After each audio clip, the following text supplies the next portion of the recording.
100K Bitcoin. Woo woo. This is Trade About Secrets. Let's go and take a look at the Apex Pro Omni trading for the day. This is day, I believe, 16. Is it? Man, it just adds so fast. So it basically filled all the rungs, and it took a lot today. And I'm only down to one Bitcoin position, so I need to add some more to my position here. So let's go and take a look. All right. There it is. So yeah, it pumped up quite a bit. Almost like 4 or 5 thousand. Hit 100K Bitcoin. It's coming back down. Our DCA rung is right here. Our position is at 1.001 right here. So I'm only in about $100 in value right now, and I guess that changes based on the current price. So yeah, let's see how much we took home.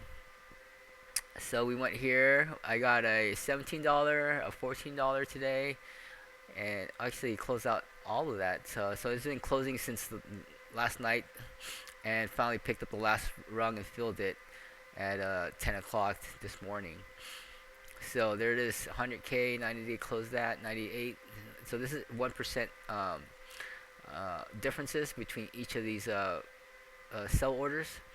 So we sold, I think, point 0.3 here, point 0.303, 0.03, and every time as it increases, we're pulling more in. So that's 30, 40, $48, almost $50 for the day. That's starting to be pretty substantial. Get a water bill paid or internet paid for the day. And total wise, we are up 23.15. I say I'm a margin balance. Huh.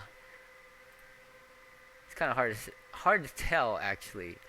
So I like to either look at here to kind of look at my investors, see how much I put in, how much we're taking home. So there it is. I think that's it right there. 150 total. Position close P&L wise, it's all there for you to see. That's what we're closing. So we're always taking profit, and we're gonna dollar cost average in as the price comes down. Like, I'm not gonna short this.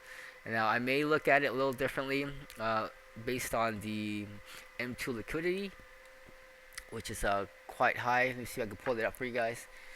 Trading view, and show you the M2 liquidity. Let me pause this real quick. Alright, so I'm going to share with you my analysis so far. The yellow here is the M2 liquidity, which kind of follows, I believe, pretty closely. There's a 90-day lag that I put in to kind of match up to where we are. Now, I'm kind of looking here, like it does, as far as it goes, I mean, it's a little hard to tell sometimes, but just when you zoom in, zoom out, based on the prices, it'll kind of match up a little bit better here. So this is what I'm following right now, currently setting at 90 days. M2 liquidity is way up here to 150,000 within the next, let's see, 1, 2, 3 months. So this is July 25th, so we're about 2 months away from today, looking at this right now. So it looks very face melting, but of course we're going to see some downturns here as it comes up. So yeah, I think right now it's going to pump pretty high based on the liquidity. Looking at the money waves and stuff like that, as long as this is increasing, we're going to keep going at it. But when I start to see this decrease, then that's a sign that we're going to start to change your positions here. Okay, and you see the money flow. It kind of moves along with the money flow. It's going up green. It pumps up, and then it starts to decrease. The money flow starts to come down, and when it starts to get negative, so you have to look at the rate of change, the dydx. This is where your calculus comes in. And as you start to see the rate of change either go down or go up, that's when you can start to see money flowing in. More money flowing in, higher the price. Okay. All right, and I kind of did some halving stuff. I don't know if it was going to be right, because this is the last time we had a halving, and this is where the halving ended. But this year is a little different. I don't know. I was expecting to match up this price with that ratio, whatever, and you can kind of see the price goes up to here. The ratio. So I kind of scaled that up to where we currently are, and I don't know if it's gonna match or not, but it's already surpassed the halving, and maybe it's delayed by a month, or maybe this was it. It came back down, and then it could pitter patter, but based on M2 wise, it's not really following it. It's following a little differently. So yeah.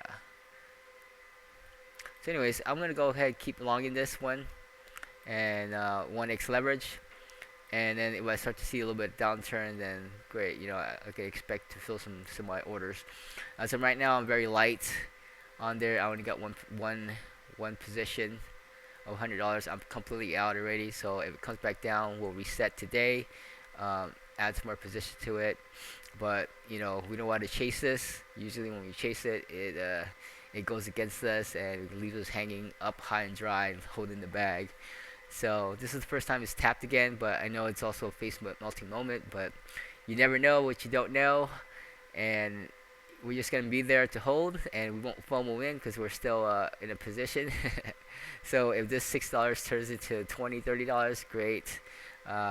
We'll just keep riding with it, and we'll keep DCA in. That will put us in a profitable position, and then we'll play in with our current profit so that we can constantly stay in profit, take more positions here, and not shift the profit line so much as we DCA in. Okay, so that way we can stay profitable. We can always take profit, and that's kind of how this works. Okay. Alright, thanks for watching, guys. We'll talk to you later. If you have any suggestions here, we'll go from there. Okay. Happy trading. Talk to you then.